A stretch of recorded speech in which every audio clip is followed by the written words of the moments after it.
Okay, good evening, everybody. This is the Public Works Committee for the Common Council. The date is February 6th, 2024. And this is Jim Frayer, the chairman of the Public Works Committee. First order of business is a roll call. Looks like we have on the committee, we have Barbara Smith, Melissa Murray, just um, and Nora. Thank you, Nora.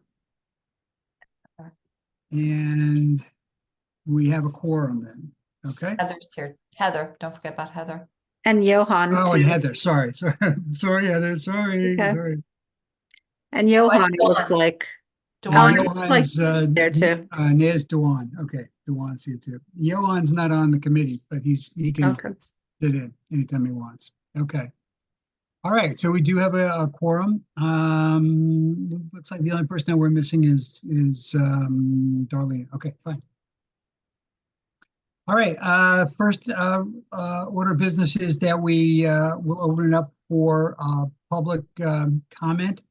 The rules here are that if you want to talk for up to 3 minutes, you can talk on a subject of anything that's on the agenda. In order to do that, you must also give us your name and your address. So, Monique, is there anybody on the line that would like to speak? There is. I'm going to unmute Miss Loratello. Okay. Diane. Okay, good evening. Hi, Miss Loratello. Hi, I don't know, I guess the video's not on. For the record, my name is Diane Loricella, 21 Little Fox Lane. There are many very important things on the agenda tonight, but I'm going to focus on the discussion items of solid waste and food scrap recovery. I wanted to see if the committee and the staff can answer the following questions. And then I have a suggestion at the end. Number one, I wanted to know what is the status of the contract. Back in April of 2023, I met, I'm speaking tonight as the organizer for the Norwalk Zero Waste Coalition. And we met with both Vanessa and Tom Zabo. He had just been hired, and I think Barbara Smith was there as chair. And we were told and promised that the public would be part of the preparation for the RFP and the whole process of deciding what kind of waste contract, as far as what qualities we're looking for in a contractor.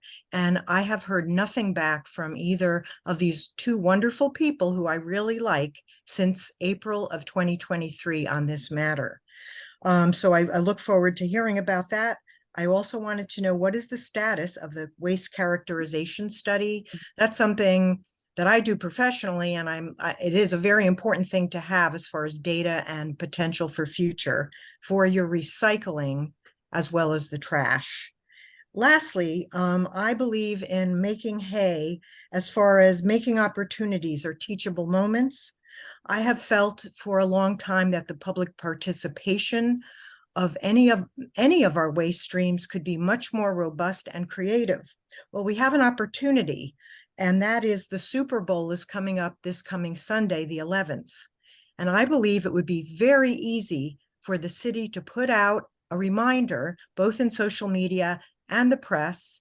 I'd even be happy to write the press release with the help of Michelle, just to ask people to set aside their leftover food and see if they could donate it first. Can they use it for animal feed, or can they bring it to the transfer station, or they can even hire a curbside company to come and get it. But it's just a good opportunity to remind people not to be more cognizant of the wasted food phenomenon in our government. So with that, I just ask again, could someone please ask the staff to somehow promote and lift up Super Bowl Sunday and not to waste as much food. Thank you very much. Thank you, Ms. Loricella. I doubt if the city will be able to take out an ad at the Super Bowl, though. I think it'll be just a little bit too late. Okay. Is there anyone else on the line? Yes, there is. Tanner?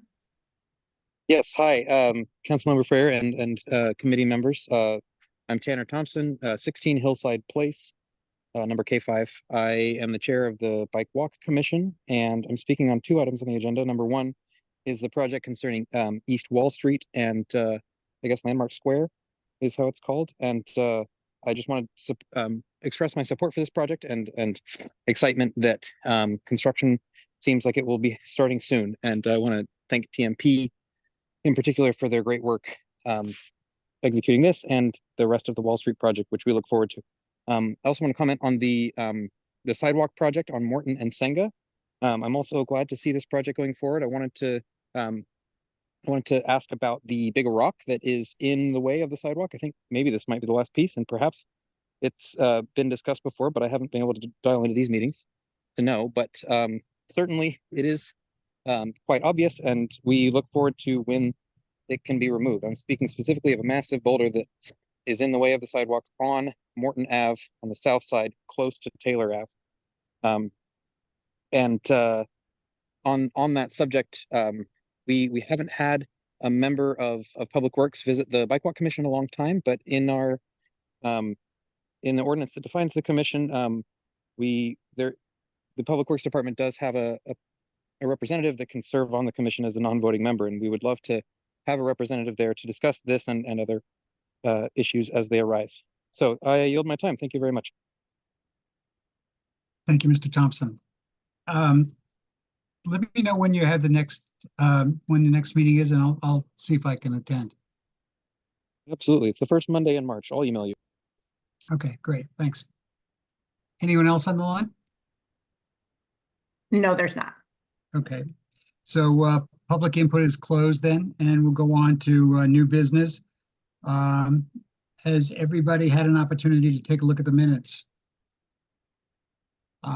Is there a motion to accept the minutes as distributed?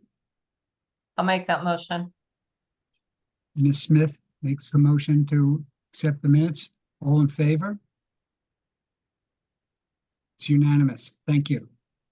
Okay, let's go on to the rest of the new business here. First item on the agenda is the authorization for the mayor, Harry Rilling, to execute an agreement between the city of Norwalk and Teague and Bond. Teague and Bond is a paving contractor that we've used for quite a while. The amount of this is going to be about $350,000. So I'm going to turn it over to Mr. Meehan to explain a little bit about the background of this item.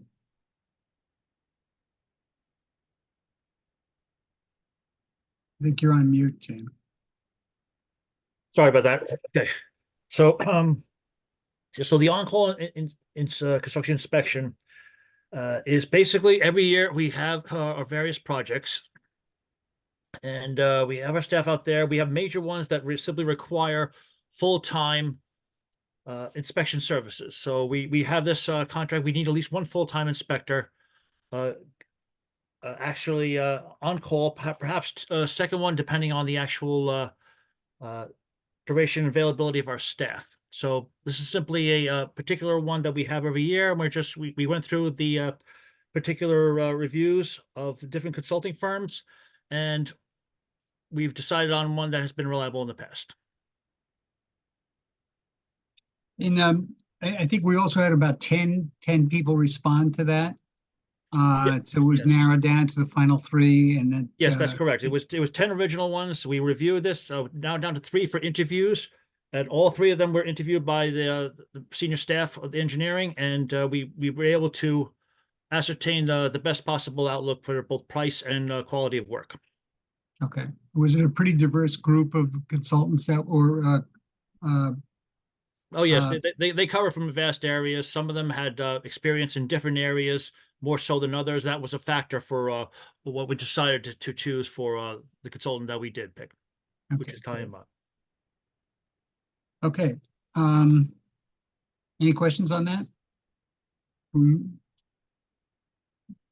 do we want to move this item to bring before the council? Is there anybody Heather, you have your hands up? No, I was just approving it. Sorry. Okay. All Jumping right. the I gun. thought I caught it. So everybody in favor? Want to, There we go. okay, that's unanimous there. Okay, fine. Moving on to number 3. This is an amendment to, no, there's another contract for the Olmsted Tree and Shrub Care Company. And we have Chris Torrey on the line that I think he can talk about this a little bit better than I can. Basically, it's just to take care of some of the larger trees. The DPW does have capabilities of taking care of smaller trees and branches to make them safe, but I think this is a little bit of a different situation in this case. So, Chris, do you want to explain a little bit more about that? Mr. Freya, excuse me, I think that first you need to move the item as well. Okay, I'm sorry. Who wants to move this item? Barbara? Barbara Smith moves the item. Okay, I'm sorry, Chris, do you want to go ahead? I think Vanessa wanted to say something, unless Vanessa, you want me just to go? It doesn't matter. So I can start. So we have a contract with Olmsted for cutting some of the large trees that our crew cannot handle. And what we are asking here is really to amend the contract, because we need to add some funds. This past few months, we ended up having to deal with few larger trees, so that's why we need to add a little more budget to it. If you guys need more on what we can do and we cannot do in-house, Chris is here to be able to explain a little further. So just a little bit of how the contract works. So it runs by breast height diameter. So 0 to 12 inches is one price, 12 inches to 20 inches is another price, and so on and so forth. And usually that the original tree budget gets us through the whole year. This year, we've had some high wind events, a lot of rain, and trees too big for us are, when we consider a little tree, is under 75 feet tall. Above 75 feet tall is a big tree for us, and our trucks don't lift that high, and it's a liability for our guys to actually climb a tree to remove it. As part of that money, it covers our on-call with Olmsted Tree, which also covers if a tree in a storm falls on a home. We don't remove trees from homes. It's better for the city, for the liability to be on Olmsted as a contractor than it is on us, especially in high wind events. And they will go out above winds 20 miles per hour, which our crews do not. If it helps, when I took over the trees for the city of Norwalk in 2004, my tree budget was $250,000, and all trees were outsourced. Since that time, we've established our own tree crews that do 80% of the work. This was just an abnormally windy, rainy, soggy year, so the additional funds are needed. Okay. Any questions, any comments? Okay, all those in favor? 1, 2, 3. Okay. That's anyone opposed? Okay. So that's unanimous as well. Okay, number 4. This is a plan, there's no money involved here at this particular time. This is just to authorize the CDM Smith, which is a consulting firm, to bring some more information for a stormwater management plan. Do I have a motion to move that? Okay. I'll move that, Mr. Freyer, but I just want to remind you, sorry, you have to read the whole item. Oh, okay, I will. Thanks. sorry. Authorize the mayor, Harry W. Rilling, to sign the stormwater management plan prepared by CDM Smith to certify the submitted information is true and accurate in accordance with the section 22A-6 of the Connecticut General Statutes pursuant to section 53A 157B of the Connecticut General Statutes. And but Ms. Smith has already moved the item. Vanessa, can you give us a little update on this? Yes, so good evening, everybody. So as you can remember, we got some ARPA money last year to be able to fund a consultant that will help us with our MS4, that is the stormwater management plan, that is a requirement for our permit. So we have been working we then hire CDM Smith, and we have been working with them in the past 7-8 months, developing this plan that has to be submitted to Connecticut DEEP.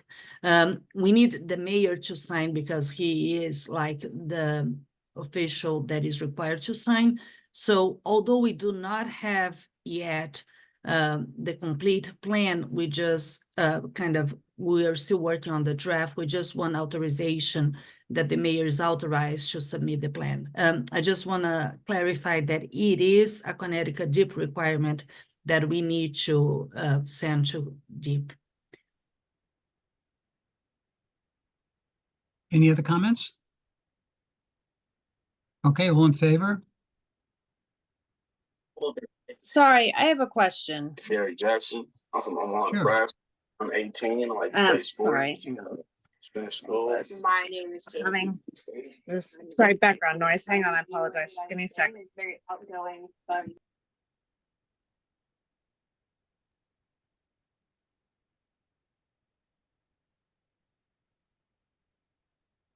sorry, I couldn't get my headphone silence on. So I understand, but why do we need to authorize this before we see the report? What we are asking is just that you guys will authorize the mayor to sign as the person that needs to submit the report. We usually, when is the whole report, it will be kind of a public document when we ended up submitting, so we also have to be published online. But we need, the mayor can only execute some documents after it is authorized by the Common Council. So that's why we don't want that. We see the opportunity now to at least get the authorization, but the whole document will be available online as part of the requirement. And we'll have an opportunity to comment on it and give feedback on it before it's actually submitted? As a resident, everyone would have a chance, you guys already have a chance to comment because on an annual basis, we do our annual report that is always available online. So for this year, you will see I believe that the deadline is end of this month that we need to submit. This is really what will be the plan to the long term to it. So on this one, it is more aligned with what the administration is committed to do to be aligned with the permit. But pretty much the language that is there is that we are agreeing what the permit requires us to do. Is this saying that we're going to be in agreement with the MS4 permit? Is that what that is? Yes, we're just saying pretty much how we are going to obey to meet the requirements of the plan. But what we are doing, some of the things that we are asking for, instead of doing 3 years, we may doing 5, a few things that we are there. So that's why what he's doing and they still need to approve, right? So it's just that what we're asking is authorization for the mayor to sign so we can submit the plan. Yeah, but I guess I'm really not understanding why the actual plan wouldn't. I mean, if you need us to be approving the plan, then shouldn't we be reviewing the plan rather I'm than. not asking than- you to approve the plan. I'm asking you to authorize the mayor to sign the plan. I know, but if we have the authority to authorize the mayor, then I assume that we have some authority and responsibility here, no? I think that the way that legal understood was that we need just authorization because he would be the person that would submit the plan. I know, but I'm asking what authority requires us to give him that authorization? And does that mean that our authority then is speaking through the mayor on, is saying that we authorize the plan? Could I just ask something else? Maybe this will clarify a little bit. I thought we were I was under the impression that we were in the midst of a draft of this, and that the draft we had to have somebody that was going to acknowledge the fact that we did have a draft. We worked on this. This was not the final report that we're sending in. We're gonna send a final report, but what we have now is just a draft that we are working. Right. So, And so that, So what we are asking is that you guys are authorizing him to be the one that will sign the document. that he's I know, but- acknowledging that he's going to be responsible for signing the document when it becomes final. Right, But exactly. we will also have an opportunity to look at that document. The document think that's will be published. Mhm.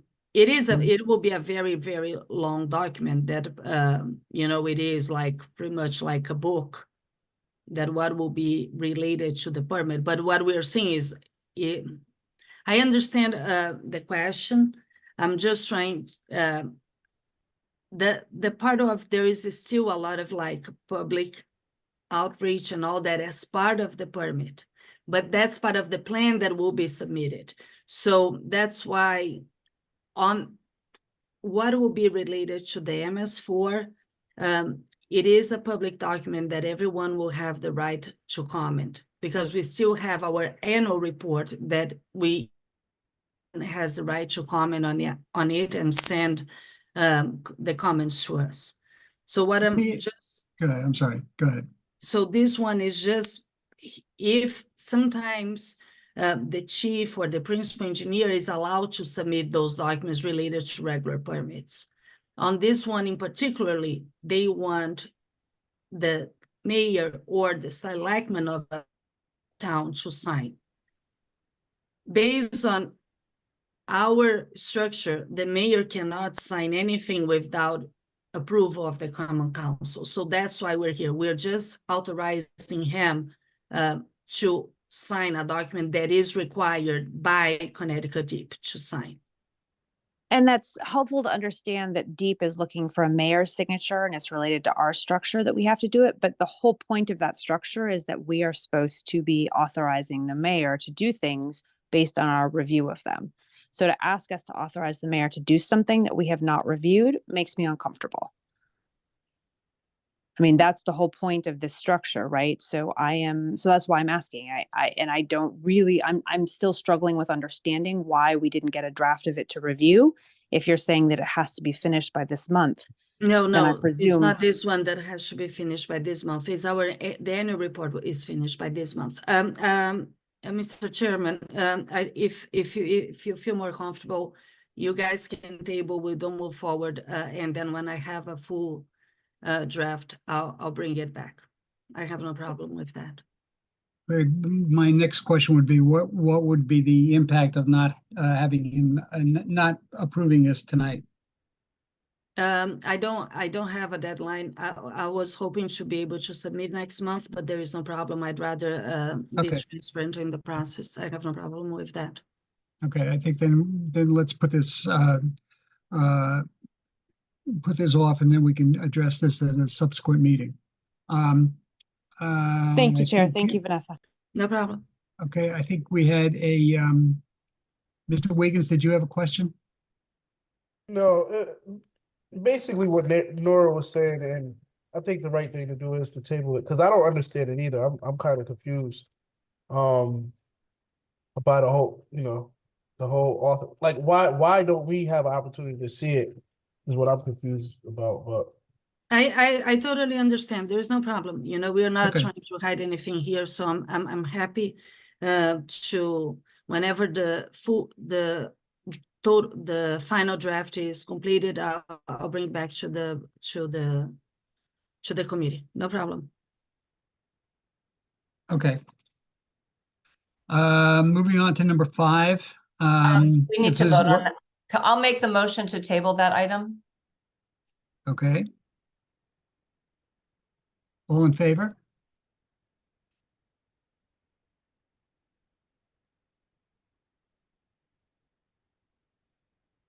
Ms. Nadjelski, are you abstaining or are you in favor of that? Nora, are you in favor of that? The motion? You're on mute. I'll text her in case she maybe dropped off really quickly. She may have just dropped off. I'm texting her. Okay. I assume that she's in favor of it as well.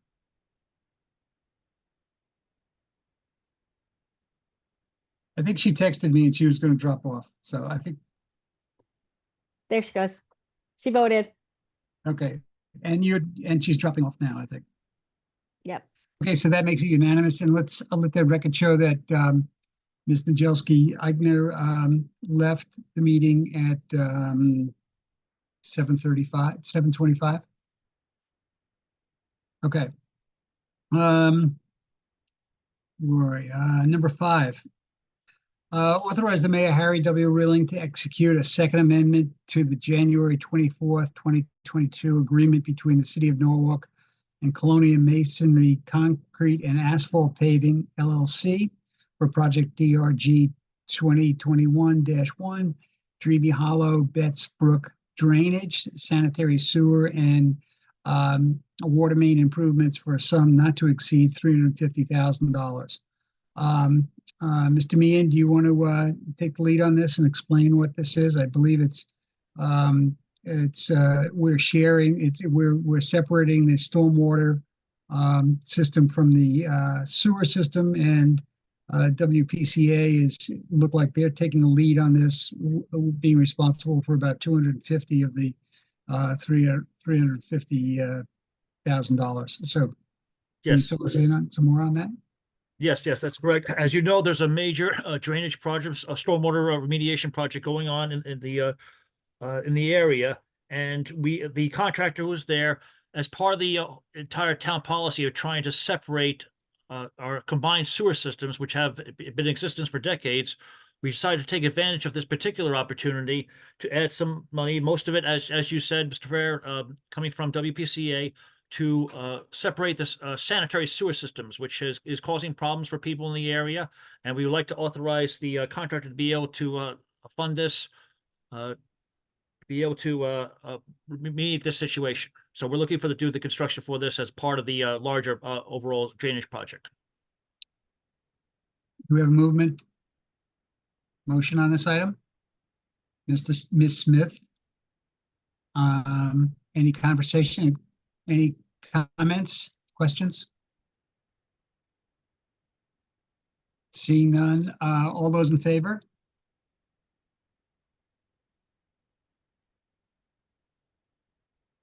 Okay. Mr. Wiggins, you voting on this? Yeah, I have my hand Okay. up. Okay, thanks.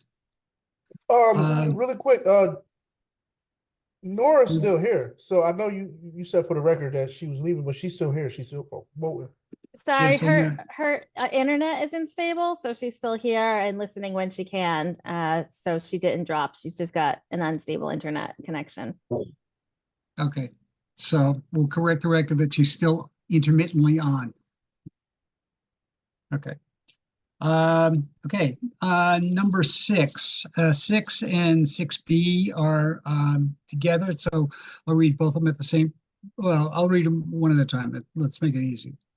Authorize the mayor, Harry W. Rilling, to execute an agreement with Waters Contracting Construction Company, TMP 2023-2, East Wall Street Landmark Square Safety, Accessibility, and Streetscape State Project number L102-0004 for the amount not to exceed $2,061,000.89.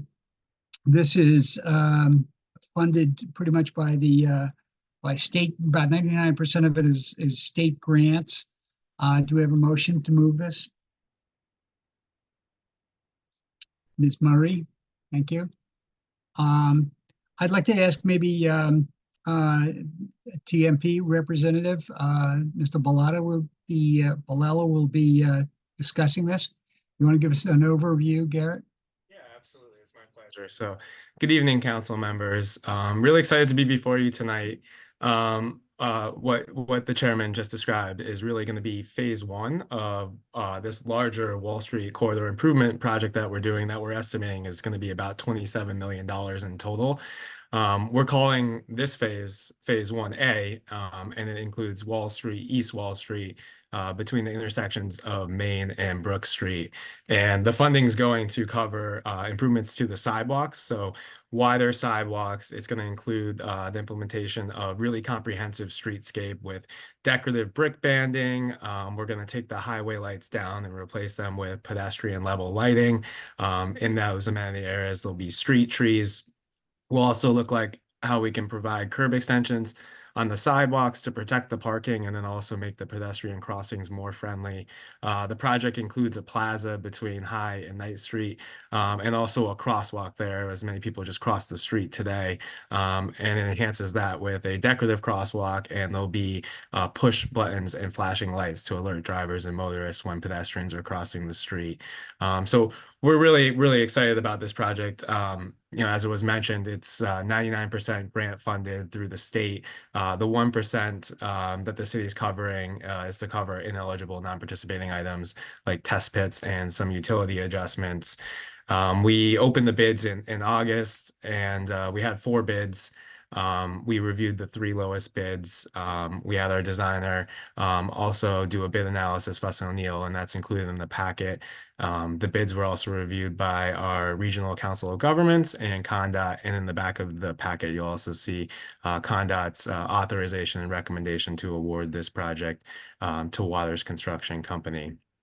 As far as next step, should this be approved tonight, we're looking to have the contractor on board and hopefully start the project in April. To speak a little bit to the larger corridor improvements, we're also looking at that time to do another public meeting to provide more information not only about this project, but also talk about all the feedback we've got for other phases of the project and how we'll be advancing the plans moving forward. So I'm happy to take any questions that the council may have. Any comments? Ms. Smith? Yeah, I don't have any particular questions. We've had numerous presentations on this, and I'm just really excited to see this getting started. We've waited a long time for some action on Wall Street. So, just want to again, just state how much I appreciate the work you've been doing, the incredible amount of grant funding that you've brought into the city to get this done, and really commend you for that, that we're not having to spend taxpayer dollars to get this work done. Ms. Murray, you have a comment? Yes, I also would like to reiterate all of Barbara's thoughts. I am super excited for Norwalk to be starting this. I also listened to a presentation last week on economic and community development about the sidewalks. And I just think it's so important to building community that we can walk freely, feel safely when we walk. That it's just so important for us engaging with each other as a city. And this just brings us to a next level. We do so many community events already, but this is just going to really cement our experience. And I'm excited to have that done. I just have one question. When did you say this first round would be complete again? It's starting in April. And when will that be finished? Yeah, so it's about a year-long project. We'll make every effort to finish it in a shorter period of time. But the plan really is this phase 1A to complete this, and over the course of the year, meet with the community and finalize the design plans for the next segment, which will be Wall Street from Main to West and Bellin Avenue, so that we can wrap up this project and hopefully smoothly transition right into the next phase and keep the momentum going. That's wonderful. Thank you again so much for your work. I really appreciate it. Thank you. Mr. Wiggins, I think you had a comment? Yeah, I was just gonna ask the time frame as well. He answered. Okay. I think also it's important that I think April is the day that we're going to have the groundbreaking, I think that we were talking about earlier. So we're all looking forward to that. This is the beginning of the end of a long, long wait to get something done there. So, all those in favor?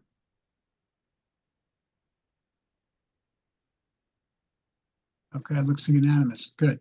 Thank you. Okay, 6B is authorize the Director of Transportation, Mobility, and Parking to execute orders to contract with Waters Construction Company, TPM 2023-2, East Wall Street Landmark Square Safety, Accessibility, and Streetscape State Project number L102-00004 in the amount not to exceed $206,100.09. This is the contingency that goes along with the previous item that we just approved. Gary, do you have anything else that you want to just tack on to what you've already said? Yeah, so this is majority again, state funding. Typical of the LOTSIP program, there's the base bid, which is the $2,061,000, but this $200,000 is provided. It's typical of the program to do a 10% contingency, and that's state money to cover any unanticipated things that we encounter, potentially when we dig into the ground and find a mess of utilities. Yeah. Okay. Do we have a motion on this? Quick question. Mr. Wiggins, do you second that? I had a question first. Okay, so Ms. Murray, are you making the motion? I was making the motion, so I will wait. Okay, thank you. Mr. Wiggins, do you want to go with your question? Yeah, and I was gonna ask, so if that money is not used, what typically happens with it? Does it go back? Yeah, so at the end of the project, there'll be a financial audit, and we'll have to work with the state to do reconciliation. So should any of those contingencies not be used, it's state money, so it would go back to the state. Okay. And then I think that's pretty much standard procedure with any kind of a contingency. If it's not used, it goes back to the source from which it came. Any other questions? All those in favor? 1, 2, 3, 4. Okay, that's unanimous too. Okay, thank you. Number 7, authorize the purchasing agent to issue and increase the purchase order to the Grasso Companies LLC for the project PM 2023-4, paving at various locations for the amount not to exceed $70,000. Mr. Meehan, can you give us a little background on this one?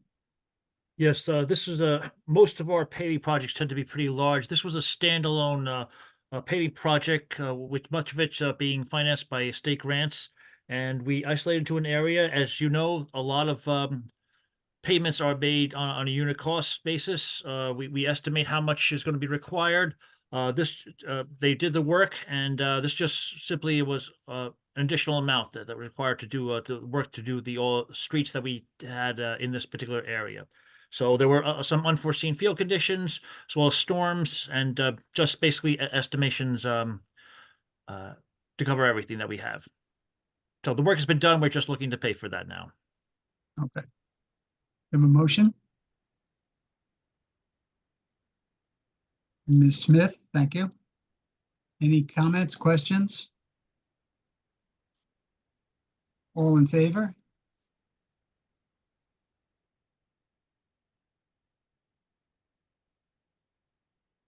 Okay, that's unanimous as well. Okay, thank you. Okay, that's number 7. Number 8,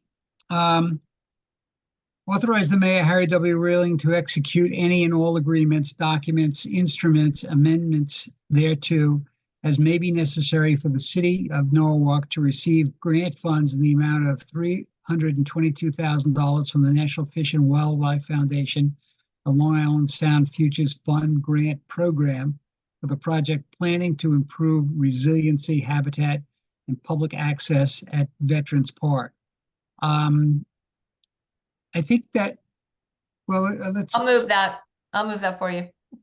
Okay, thank you. I was going to suggest that maybe we could combine this. Well, let's leave it alone. That's fine. This is down in the area of South Norwalk where this is going to take place, and I think Alexa's with us tonight. I am. Do you want to chime in on this and give us some explanations as to what this is about? Absolutely. Good evening. Good to see all of you. So yes, this resolution is just seeking to authorize the council to let the mayor sign grant agreement papers when they come from the Long Island Sound Futures Fund grant. This is a grant that we applied for in 2003, and we're delighted to have a winning application. As some background for the 2022 grant cycle, the Maritime Aquarium, in partnership with the city and the Norwalk River Watershed Association, made an application to the same Long Island Sound Futures Fund to study the offshore habitats just off, waterward of Vets Park, and that is currently just getting started. And so we applied to the same grant program that kind of did that initial element of design, and they agreed to kind of look at the entire park. So this is the funding would go towards the development of designs, so feasibility studies and design for the park to make it, as I said, more flood resilient, and at the same time improve the habitat for the Long Island Sound, as well as habitat for pedestrians and people visiting the park. So that's sorry, so that's that.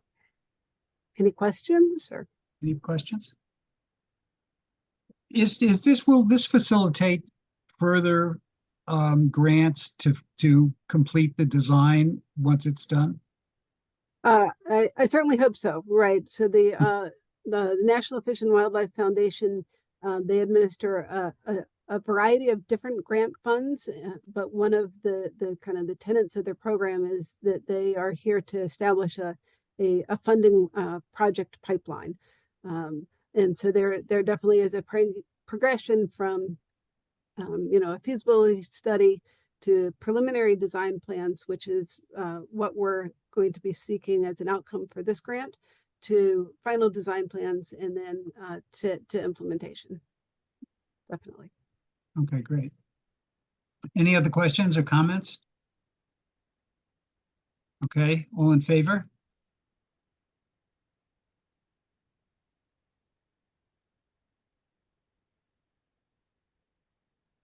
Okay, fine. That's unanimous as well. Thank you. Number 9 is similar, which is authorize the mayor, Harry W. Rilling, to execute any and all agreements, documents, instruments, amendments thereto as may be necessary for the city of Norwalk to receive grant funds in the amount of $502,700 from the National Fish and Wildlife Foundation and its National Coastal Resilience Fund grant program for the project plan development for flood resilience using salt marsh rehabilitation and green infrastructure. This is particularly interesting because this is down in the area where the new South Norwalk Elementary School is going to be, behind some of those buildings, and it's quite a significant piece of what used to be nice marshland. So, Alexis, can you just give us, oh, wait, let me have a motion to move that first. Ms. Murray? Okay. Alexis, you're on. All right, so similar but different fund out of the National Fish and Wildlife Foundation. This is from the National Coastal Resiliency Fund, which is a nationally competitive grant for coastal resilience projects. Also awarded. We're very excited. This is again a design would be the outcome of this grant funding. This one would be a pretty expansive and robust design looking at stormwater management, like you said, in and around the proposed South Norwalk School, but looking at the roadways there and our opportunities to improve stormwater management with the installation of green infrastructure. Also looking at potentially raising portions of the road, particularly, you know, at that intersection where it previously had dipped down when the railroad went over it. And then in combination of that, we looked at, well, if we're going to be working on the quality and the quantity of the stormwater coming off of this area, let's look further at where that stormwater discharges, which is in the very top of the salt marsh, which is Village Creek.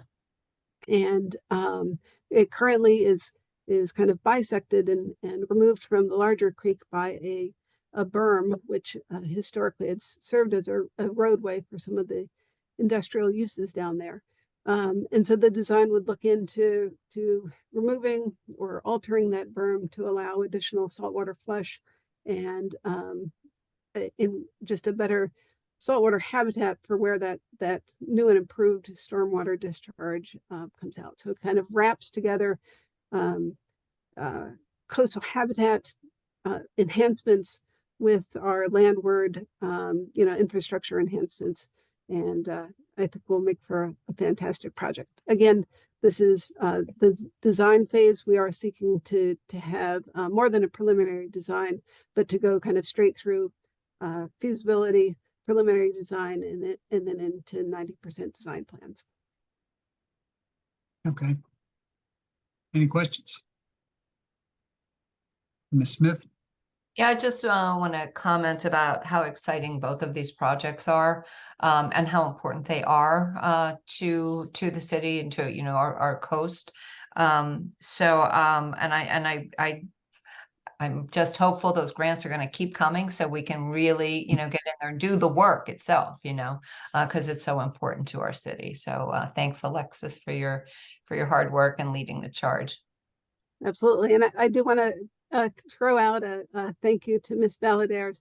It's this combination of kind of public works infrastructure and kind of that conservation habitat enhancement that really come together, and we kind of get a multiple layer of things done through at no expense of the city. So.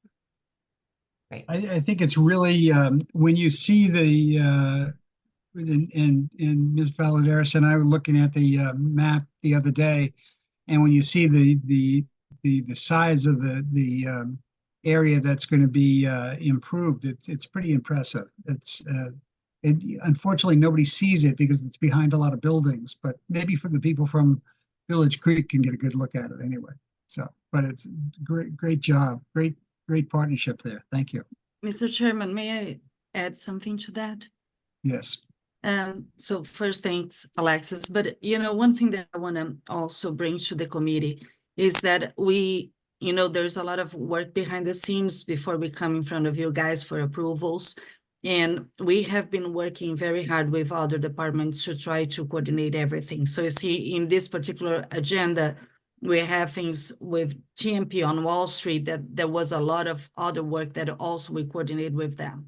And on this particular one with the grants, we have this conversation probably about a year ago that we knew that there were opportunities for grants, and then we worked together to try to really see which projects we could try to submit that may be worth a try and get the grant. So I just want to emphasize that sometimes I know that we get a lot of questions. Have you guys talked to other departments? Have you looked into this? And this is really the proof that we do.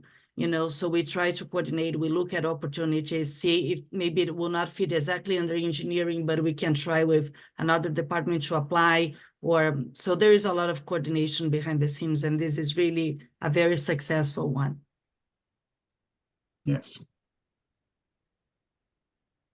All right. Well, anybody, any other comments? Any other questions for anybody?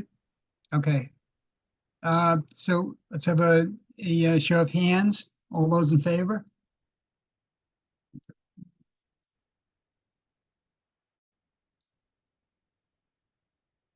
Okay, 4 or 5. Okay.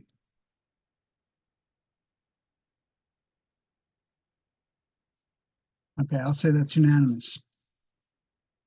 Okay, moving along, number 10. Authorize the purchasing agent to authorize a sole source purchase order for Asset Works for the purchase of 12 dual electrical chargers, 40 amp units for a sum not to exceed $125,000. Do you have a motion to move this? Motion for this? Ms. Smith, thank you. This is for electric charges for the city's EVs. Ms. Valderas, do you want to say a few words about this?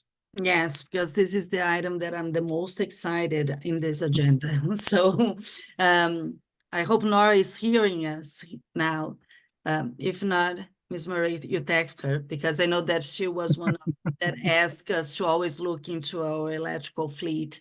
And again, this is really kind of as a continuation of our commitment to be more sustainable and green. As you are aware, we do not have any EV chargers on the public facilities, right? We do not have at City Hall. We do not have at our operations garage. So you guys gonna see hopefully on the next agenda another 2 approvals related to the EV chargers. So, but this one in particularly is just for the units. We are gonna end up adding 2 types of units within 3 locations. So this one that is in front of you is the one that we call behind the fence. So these EV chargers will only be used to really charge our hybrid and electrical vehicles. There will be no use for the public. So we are putting one at the police headquarters. We are gonna put some at the operations where we have already an electrical truck that we bought last year, and then few at City Hall, our fleet to be using. Next month, we should have already what we call outside the fence, and then also the infrastructure, because we bid it separately, the infrastructure to bring the conduits, the energy to be able to install the units. So this is one of 3 of what we are approving related to EV chargers, and our goal is to have them installed hopefully by end of the spring.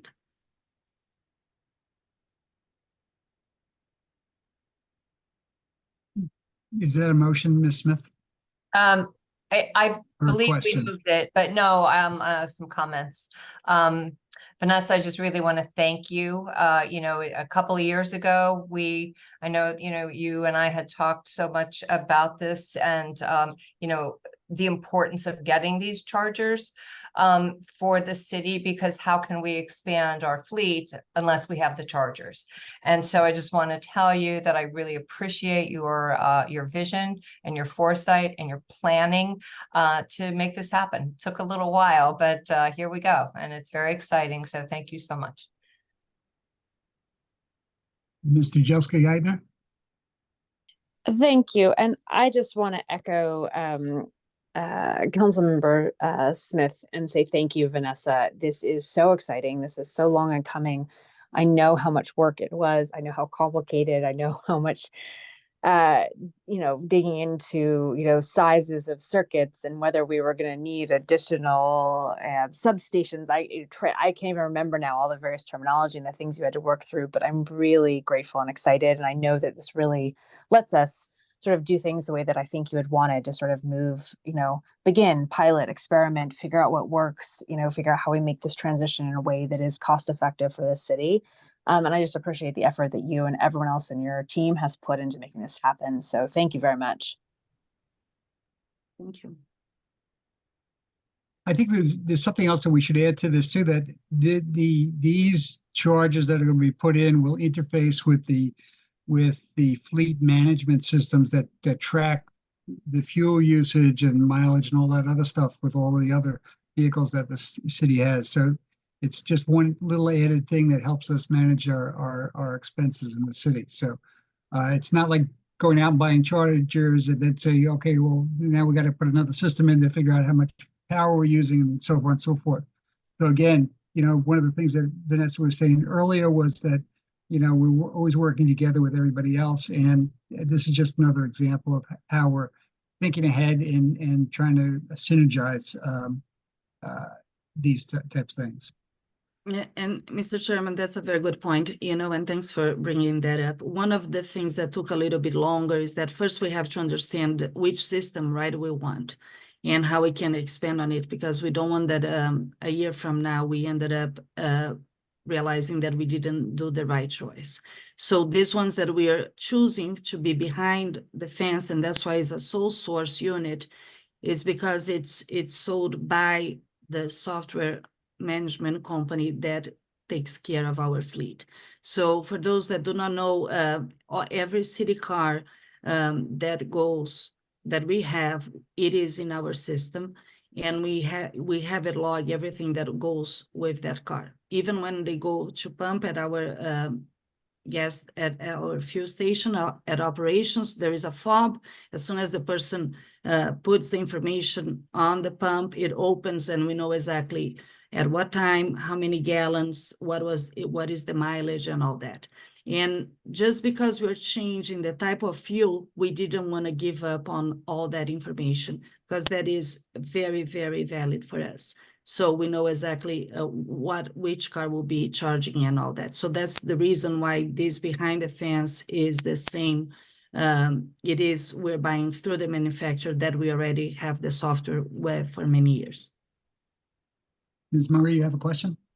Yeah, I just wanted to say as well, we spent some time together this past week talking about other residential projects, but now we're here talking about, these EV projects that are going to help make us the greenest city. And then we've got your commercial projects. And so it's just really impressive all that your team does, really kind of a small crew for all your team does, and how much learning and knowledge has to go into learning this technology. So I've enjoyed just learning about all the technology and all that you do, and I really appreciate it. So thank you so much. This is a great, great program.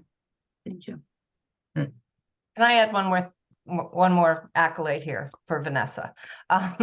Vanessa, I think that you do something that is just it's so important and meaningful here, which is you hear what the public wants, you hear what the council is asking, and you take the time to do the research. If there needs to be a study, you make sure the study's done, you gather all the information and you just said it, so that you do it right. And sometimes that can be frustrating for the public or whatever. It's like, why don't we have the charging stations? Why don't we have this? What's going on with, our trash collection and this and that?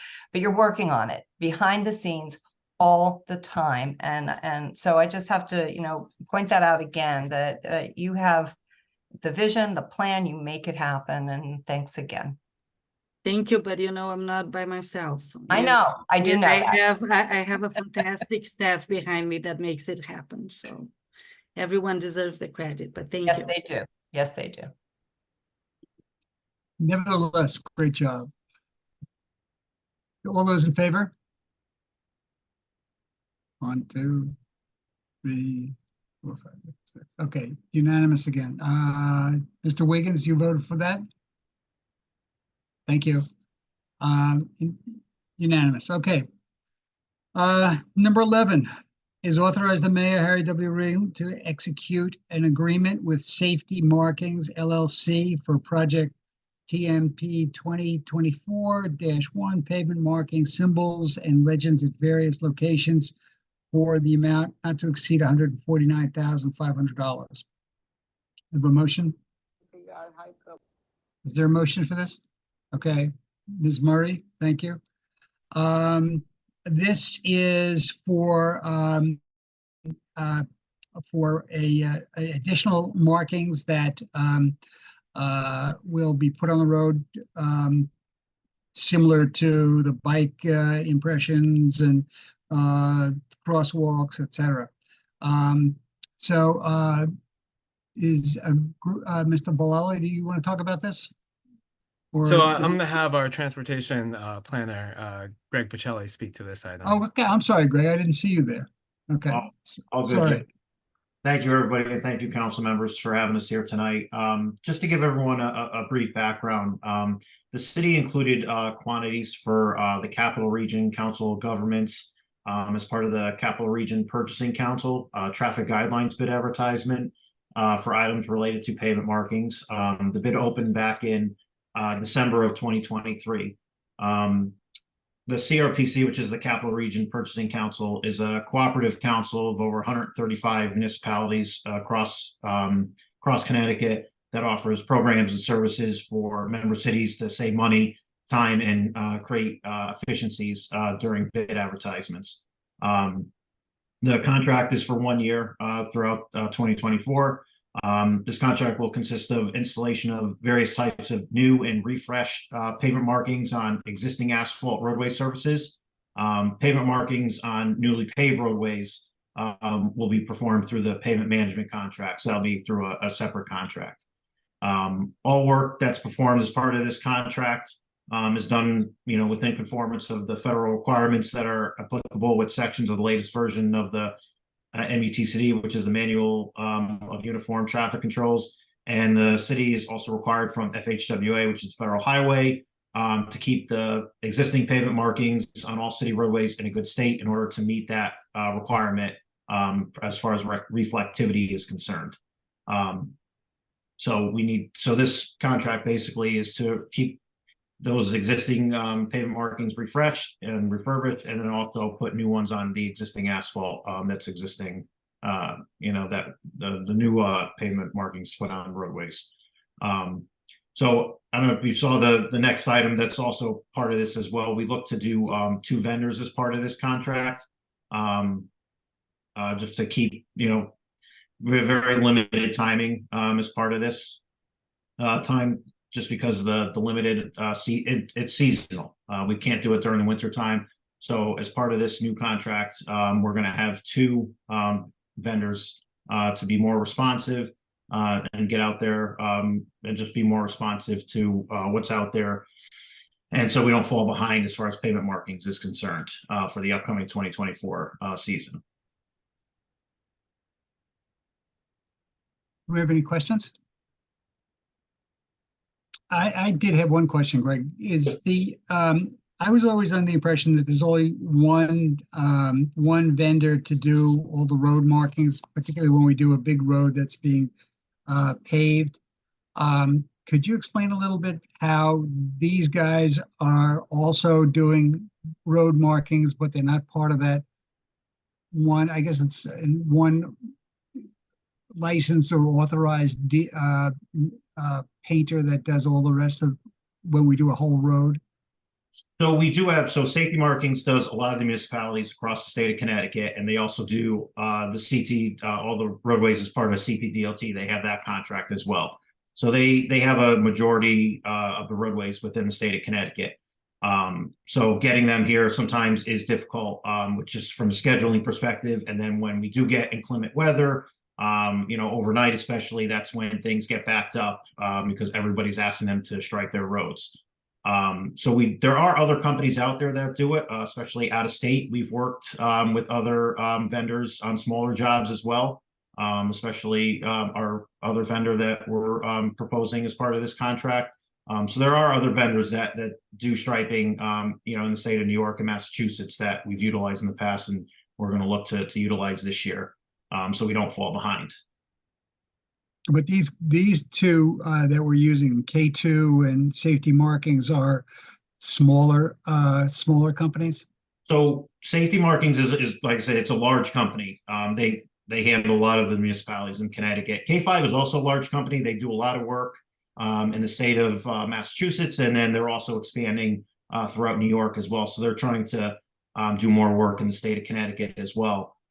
So we thought it would be, beneficial. There's a lot of work that needs to be completed, for this upcoming year. So we thought it would be beneficial for the city to utilize two vendors and kind of split the work a little bit to get more work done in a shortened period of time. Right, it makes sense. Okay. Any other questions? I'm sorry, Barbara? Yeah, so my understanding with some of these companies is that they don't use the higher quality product, and so that the striping might, fade sooner. Are we certain? Safety Markings, this is the one we've been using, so I know it's really more, my question's really more about the next one, K5. Are we certain of the product that they're using, that it's going to be long lasting? Yeah, so I mean, as part of their bid, they're required to use the best product possible. The epoxy that they're supposed to use is supposed to meet a certain reflectivity. Epoxy, right.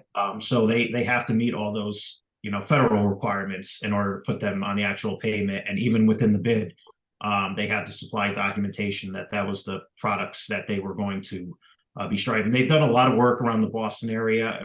We've worked with them.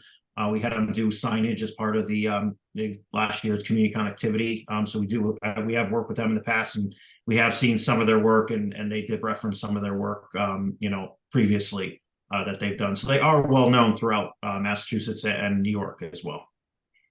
Okay, thank you. Just looking at something. Okay. Any other questions? Okay. They will vote. All in favor?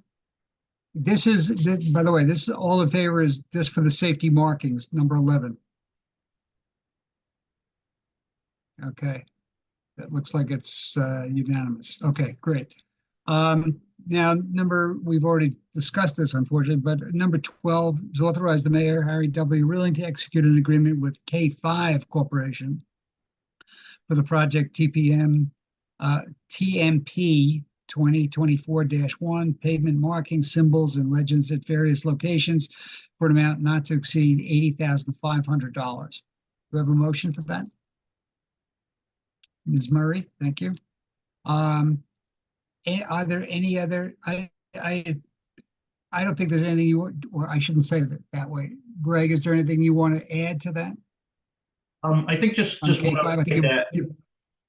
No, I'd say just one other thing, just to add, by doing this capital region bid that we were involved in with other municipalities across the state, we were able to, rather than soliciting this bid by ourselves, we would have seen a lot higher unit prices as part of this. Yeah.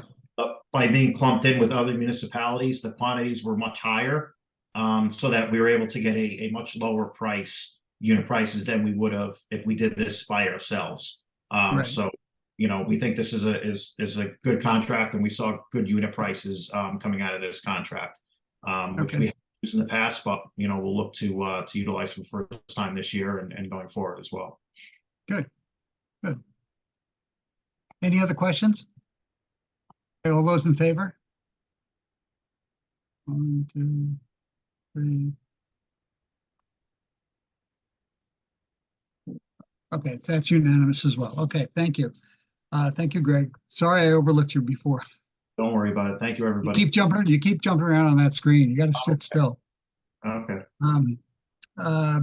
Okay, number 13 is authorized Mayor Harry W. Rilling to execute a license agreement with the Connecticut Department of Transportation to install, maintain, and operate a closed circuit television camera on the property of 2 South Smith Street in order to view, monitor, and collect video on the project known as the Walk Railroad Bridge Replacement. Do I have a motion? Ms. Smith, thank you. Ms. Valadares, do you want to talk about this a little bit? Yes, this is a very simple thing. It's just for you guys to authorize a license agreement. Connecticut DOT have asked if they can install a camera that will monitor the construction of the walk bridge in the Parks Facility building. We had a similar agreement in the past, while they were doing some work. We authorized them to put a camera on the Maritime Aquarium. So we also want to do an agreement with them, because then they are totally responsible to install, to maintain, and there is any issues with it, we have an agreement that will protect us. So it's a very simple agreement, but then will be just a camera that they can then really capture all the construction of the bridge. All right. Any questions? Okay, all those in favor? 2, 3, 4. Mr. Wiggins? Hey, I'm gonna abstain only because I had to step away and I didn't hear what was said. I'm sorry. Okay. Getting the kids up to bed. That's quite all right. So all those are in favor with one abstention, with Mr. Wiggins abstaining. Okay. That's all the items we have. We have some brief reports on tree operations and solid waste. So we're not too late right now, so I think we can go through, just get a brief update on these areas. So Sure. We can have Chris Torch to report on the trees, right. and then followed by Tom Zabel on the solid waste. Great. Go ahead, Chris.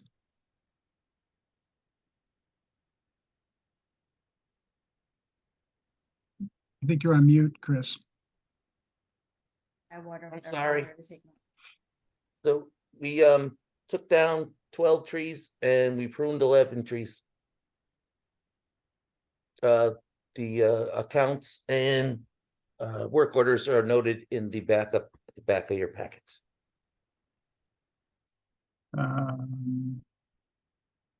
And this, just to add to that, we haven't planted any trees this month. Usually during the winter, we do not plant. There is a season that we plant. So we finished last year with a record breaker of 571. But so the report is just pretty much on what we have been cutting. Right. Okay. All right. Thanks, Chris. Thanks very much. Tom, Zabo, do you want to talk a little bit about some of the statistics on the solid waste report, your solid waste report? Yeah, good evening, everyone. So for our solid waste report this month, on our transfer station side of things with the data, it's all pretty standard. No major changes in tonnage or anything like that. In the past 2 weeks, we wrapped up the Christmas tree collection that was done citywide, and we've also got all of our upcoming recycling events and future collections planned out for the rest of the spring, summer, and fall. Those are all updated on the city website. So if you guys have any questions on that, or want to find out when your bulky collection is, you can refer to the website, or feel free to ask me, of course. So that is all for our solid waste. I do also have a compost update for you guys. Just a sec, on the solid waste, do we have any comparative information for other cities that we can look at that might be comparative to us? Part of our current study we're doing, or having done, yeah, we are doing some benchmarking of other communities. So I think through that process, we'll definitely see some feedback what other communities are doing for things like recycling. And then I can always get some more data on that as well, as to how we compare to others. And that would show us year over year, or maybe several years worth of activity, and whether it's growing, whether the tonnage is growing, whether it's going down, that kind of a metrics. Well, we Yeah. already have that, right, Mr. Freyer, because we have been keeping a good number on our transfer station plus based on what we pay on shipping fee. We do. Oh, no, that's not, I was talking about compared to other comparable cities. That's what I was talking about. As of now, we do not have a plan to keep the comparison, but we can try to consider on how we're gonna be able to report that. Because somebody just the other day, since the last time we met, somebody had mentioned to me, how do we fare against other communities? And I assumed that when we do the study that's ongoing right now, that I think is going to be ready relatively soon, that we'd be able to get that kind of information. Would that be possible? The study will show in comparison to other cities similar to ours, what they do, not necessarily if we're doing better or worse, but more like on what are the other options that the other cities are doing and maybe why. That will be there. Now, when we ask about comparison, we have to try to understand first what do we want to compare, right? So what is the data that we want to start tracking? And this is something that I think that hopefully one thing in the new contract that we're going to put it out, one thing that we may take in consideration is whoever will be the vendor, add a little more report that they will have to submit to us to help us with keeping that data. And then nowadays, as of today, we do not have that. We have, of course, on the total tonnage and all that, but we do not have more. We can probably go a little more granular with some of the available softwares that exist. And that's what we're probably going to wrap up in the next bid. Okay. I'm sorry, Ms. Murray, you have a question? Yes, I just wanted to check in with you. I know that Thomas just said that we promote our programs on city website, that it's up now. How are you doing staff-wise on that? I do occasionally get commentary from citizens that they didn't know or they didn't know where to look. So, obviously I send them in the right direction, but they're hoping for more of, a marketing program around these. And with the size of our department, I know that can be difficult, but can you just speak to that a little bit as far as, and with composting too, because you were going to talk about that as well. Yeah. So that's one thing, even with social media and a lot of people getting on it these days, it's still, a good amount of residents who aren't on the internet. I have noticed the city does have a feature on the website called Notify Me. And I've started talking with the IT department and communications department on how we can utilize that to kind of promote either like collection delays or cancellations. But I think there can also be maybe an avenue where we do like a reminder of like the spring yard waste collection. I think that is a great way to kind of reach the people who can sign up maybe on email, or even if they'd like to kind of connect their phone number to it. I believe that's an option as well. And just to add to what Mr. Zabel was saying, as of now, we use a lot of our social media to promote. So everything that we're going to do, it is always on Instagram and on the city's Facebook page. Customer service. So if anyone has any questions, they should call customer service. Customer service has always the updated events that we are doing. If there is a delay on the garbage, if there is a change on schedule, we always notify them. So for any questions, if they have no access, the customer service will be the best way to get the information right away. Besides that, we do understand that educating and getting a lot of public outreach out helps. And we have been, Tom, last summer spent the Wednesdays at the beach trying to get any questions, distribute flyers. Also during our Public Works open house day, we also were giving flyers and also answering questions. And now we have a couple of, now when spring comes back, we're gonna again start like gearing up in all of those events. So if there is any major community events, we try to participate so we can always educate it. And now the latest, as Mr. Szabo said, we're trying to use what is the red alert also to be able to pass some of that communication related to delays, change of schedule, and all that. Thank you very much. Quick question, Tom, has anybody from the Board of Ed reached out to you about composting? Not yet. Okay. Yeah. Because at a prior meeting, we spoke to them and they said that they were going to reach out to you to look into that. Okay. All right. I'll definitely keep a eye out for any emails or phone calls. Okay, great. And talk about composting. Do you want to go over the numbers? Yep. So for the past 2 months, November was our best month so far this year. A major contributing factor to that, I believe, was both pumpkins, and we may have also caught a little bit of holiday waste.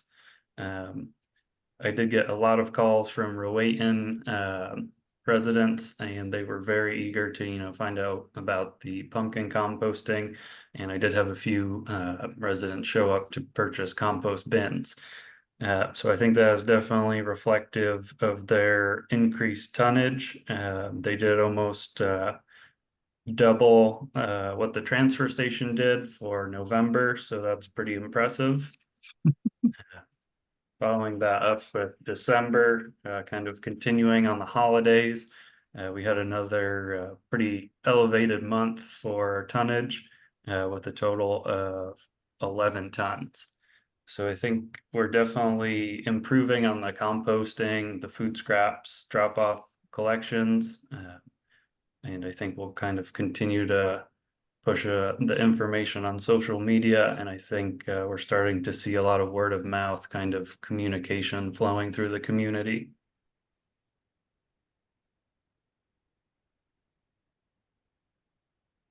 I am just astounded at when this program started, we were measuring it in pounds, and now we're measuring it in tons. Yeah. It's just unbelievable. No, it has been very, very successful.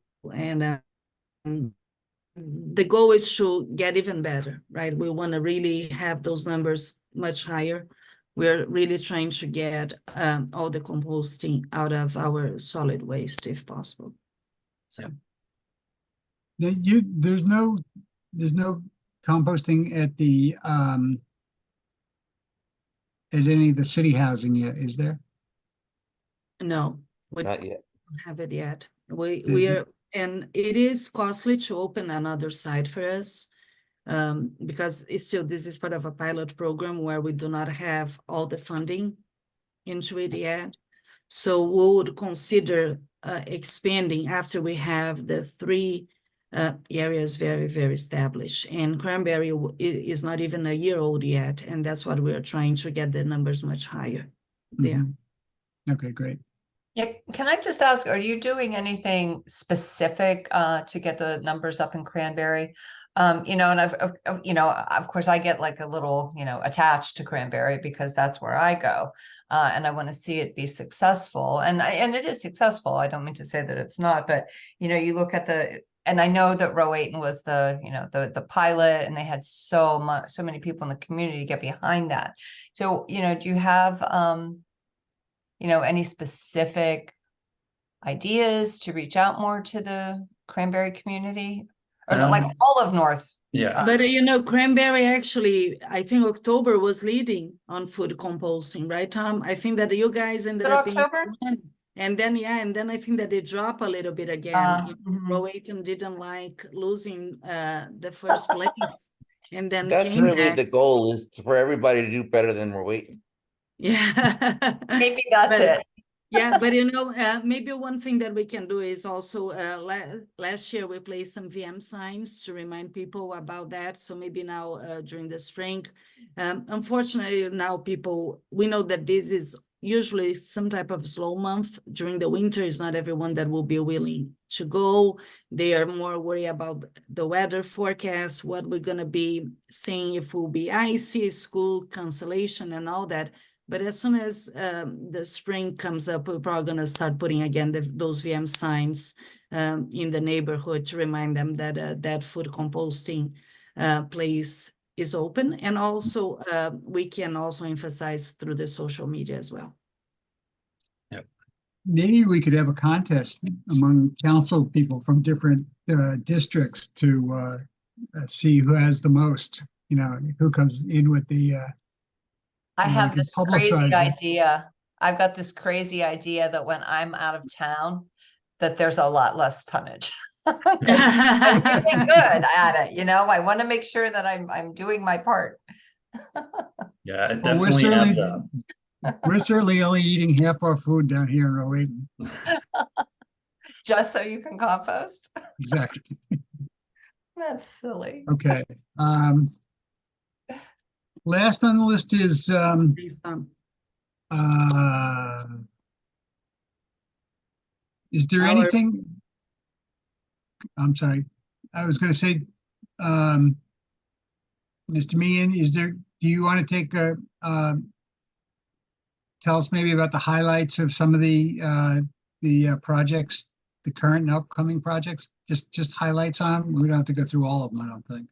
No, basically, for the construction projects that are listed there, there's only 2 of them that are actually active right now, which is the Dreamy Hollow Storm Drainage Project, which is ongoing, moving very well, and the 467 West Avenue utility infrastructure upgrade. So other than that, all the other projects listed there for construction are basically on hold for the winter. They will reconvene in the spring, and they're making good progress on all of those. For the rest, for the advertised bids, and the design work, a couple of updates. The on-call surveying actually has been finalized last week, and a surveyor has been chosen for that.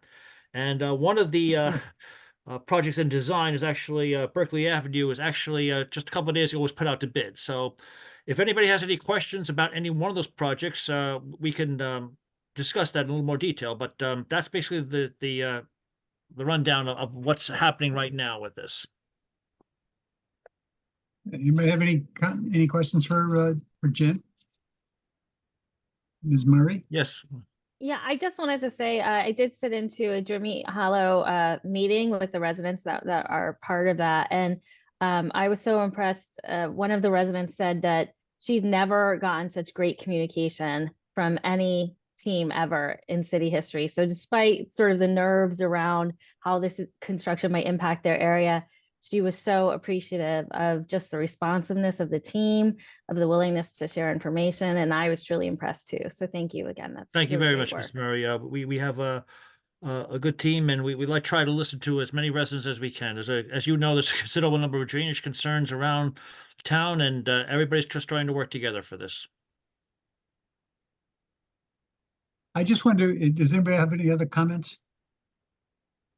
I just wanted to just jump on the bandwagon again and congratulating Ms. Valadares about what a great job and how responsive they all are. There was a little incident last week where there was some sewage blowback, it might be a good word for it, and how immediately she jumped on it, our staff jumped on it, sent pleading people over to the house, and I went in and spoke to the owners of the house, and they were so happy that everybody was so responsive. Another situation that happened this past week was I mean, these are minor things that, you know, we're talking about spending millions of dollars on different projects, but the small things that on the new pickleball courts at row 8 in the school, somebody had knocked the fence door off, and I mentioned it, and the next day it was all fixed. So it's just amazing how such a big organization that you have, Vanessa, is able to react so quickly, and I think you're fast moving into the leadership of the most liked department in the city, I think. So But that is debatable. The most likable, I don't know, but anyhow, but I appreciate all the kind words, you know, and again, we are happy when we have a happy end, you know. I think that's why I know that I talked not only for myself, but I know that everyone in our team really comes and they care, you know. That's why I think that they all do a good job, because they really care about the residents, you know. We wish we have the resources to be able to resolve everyone's problems, you know. But I think that the most important, even if we cannot, we try. Yeah, but I think it's quite obvious to everybody that has anything to do with you, so that I hear no complaints from anybody. Well, I do hear complaints, but then you take care of them so fast that they go away right away. So, Okay. Thank you. Anybody else have any other comments? Is there a motion to adjourn? Ms. Murray? All in favor? Okay, thank you very much, everybody. We'll see you next month. Thank you. Thank you. Okay, thanks.